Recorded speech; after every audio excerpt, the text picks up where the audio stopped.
Hi, this is a PLC presentation. It would normally be done at school with the rest of my teammates. There are 5 more in my team. But since we're all home for coronavirus and all the schools have been closed, then I am doing my PLC like this. And my team will get this shared with them at a later time. So my PLC meeting would be on a strategy to use to help remedy a problem in my classroom. And the problem I've chosen is something that all 4th grade classes at my school have all been dealing with. And it's on using text evidence correctly for our 4th graders. All right. So to start off with, I want to start off with a vision statement.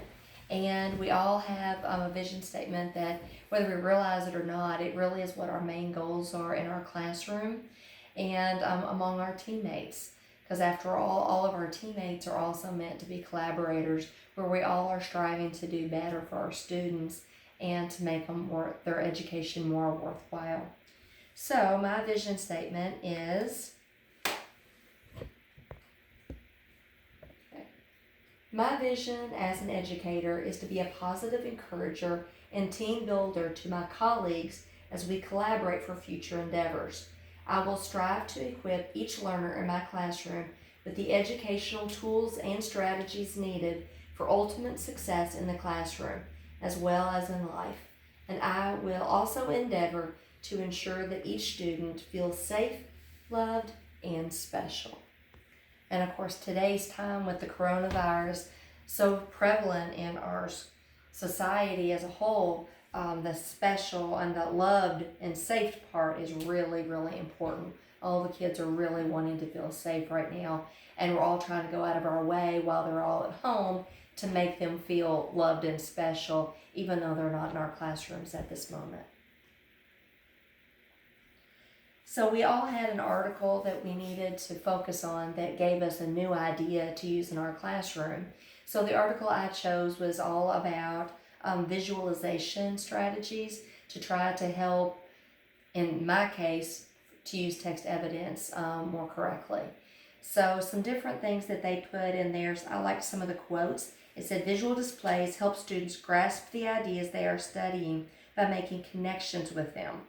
And that is one thing that this strategy that I've chosen will also help them make a connection with the text so that they can really write about it more effectively. And this article also talks about that they can write arguments to support claims in an analysis of substantive topics or texts using valid reasoning and sufficient evidence. So some of the things they used were in the article to recommend were like our web discussions, discussion webs, KWL charts, and Venn diagrams. They also had a few other strategies that were really good for middle school, but since I'm focusing on 4th grade, the strategy I'm using is thinking in right angles. Okay, so the problem in my classroom was first that each week we always have a weekly story from our curriculum, which is a magazine, and it's generally about 4 pages long. So there's lots of information in it, and a lot of the stories that we're reading are informational. There's usually a narrative in there at some point, but most of them have lots of facts because they're informational. So it's difficult for the students to kind of pick out what text evidence really answers all the questions that they need to do. So visualization with this article is one of the things that will help it so they can relate to it better. So the problem is they're looking at the article and they're saying, oh, this answers it, and they will write like a whole paragraph for text evidence, which is too much, and nobody, when they're rereading the summary of it, do they want to reread the whole story of what they just read. So they're not using their stuff correctly. Or sometimes if they don't understand how to do it, they're just randomly picking a quote saying, yes, I have my 3 quotes, and it doesn't do anything to support what they're saying to answer the question correctly. So the strategy will be using the visualization. The actual plan and action will be thinking at right angles. And the actual article that we used for this is called Searching for Evidence, Teaching Students to Become Effective Readers by Visualizing Information in Text. And the authors are Gormley and McDermott. So the Thinking at Right Angle strategy it's a graphic organizer, and it is really helpful in that it actually looks like a right angle. So in it, the first part of the right angle is for facts. And in it, what they're supposed to do first is read the story, and then once again, they want you to read it twice. So after the second time of reading the story, you're to be looking at the extended response question, and you are looking at the facts column, which that's the spot right over here, where you write down all the facts that you can think of that relate to your topic. Then in this part, that is all about the information in the text that you kind of connect to. So it talks about the feelings of the reader and kind of how they relate to it. So that's where this part goes in here. So the whole point of this strategy is they want you to first read the story first completely. Then you go through and you note what the constructed response question, also known as an extended response question. And from there, you are trying to then incorporate your graphic organizer and then read it second time. So while you're reading it through the second time, you're also using your graphic organizer to write down some of that key information that they need to be focusing on. So when they write down all the facts, they're really focusing on as they are reading. Then they are writing also about the feelings that they feel like. It might be some things they already know, some facts just from living, or things they can connect to. Maybe they've been in a situation kind of like that story, so that's where they can put down how they relate to that story, how they connect to it, and it makes their writing so much more personal as well. So after they have gotten this information, that's when they go through and they answer the constructed response with all of that information, and it makes their extended response much more full of a combination of fact and feeling, and makes them more relatable, the relatability so much stronger to that article. So it's really a more solid piece of writing. And at this point, we really are wanting at least a page of writing from them. And this, I feel like, will really help them to get to that point. So in order to do this, we had to actually have some past data. So before we were all released from school to start our kind of teaching from home type method, we were actually able to get some last data and on their last one. So I have a chart showing their scores that were from their actual extended response questions. So the orange are the ones that it was before the implementation strategy has begun. So these were real scores. The first set is 90 to 100 scores. The second set was 80 to 90.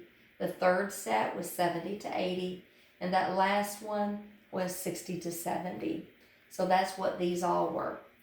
Now, in order to do this, the orange was all what they really scored. The purple are what I am looking at saying, okay, I really feel like if I was able to implement this in the classroom, modeling it first, and then after that, they try it for at least 2 to 3 weeks, I really feel like these were where scores could be.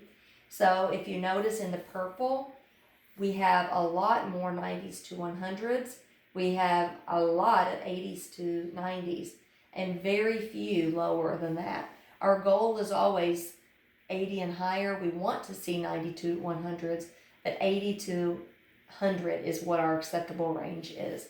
So as you can see, after I have looked over the students and I know them really well, and I can tell kind of what I really think they would be able to accomplish after that.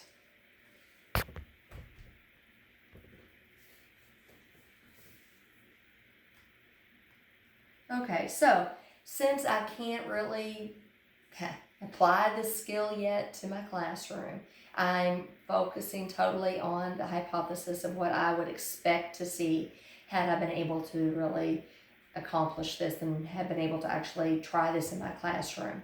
So what we actually see is there was only a handful of students that I was expecting them probably not to grasp this new strategy and to see the results that I really want to see out of them. And in order to do this, I have to really know my students. At this point in the year, you really know your students quite well. So I really feel like the bulk of them would have accomplished what I needed them to do. Of course, I want all students to improve. So as I look at this, I'm thinking, okay, a backup strategy implementation might also be a really good idea. So if this strategy didn't get the result that I wanted, the thinking at right angles strategy, then I would also move on to another strategy. And it's a very common strategy that I have used in my classroom. So these kids are not exactly foreign to this other one as well. But I would be using a normal discussion web. Now what I would be doing also with them is, of course, I would model it once again. And then in my rotations that I do in my reading groups, which I do those 3 to 4 times a week, I would also be with this one group of students that I expect probably didn't make the accomplishment that I wanted, that I would be going over this extra strategy with them. In my rotating groups, I normally have the high level group, the on level group, and then the lower level group that are struggling. And so with my struggling group, I would also be doing a discussion web with them. And what they would be doing in this discussion web, and there's lots of them available, but this is the one that I would kind of focus on, is in the middle is where you put your question in it, and that's kind of my topic, my constructed response question that I would focus on. And then they would be looking at if they kind of agreed with this question, they would be able to put their facts in either the yes or the no side, and they would be writing at least 3 pieces of text evidence, which in 4th grade, that's what we're really wanting, is at least 3 pieces to prove it. Then below, they'd be putting their conclusion. Now, I'm expecting for the first several times I use this strategy with this one group that I would probably have to do it with them for the first few times until they are able to do it independently.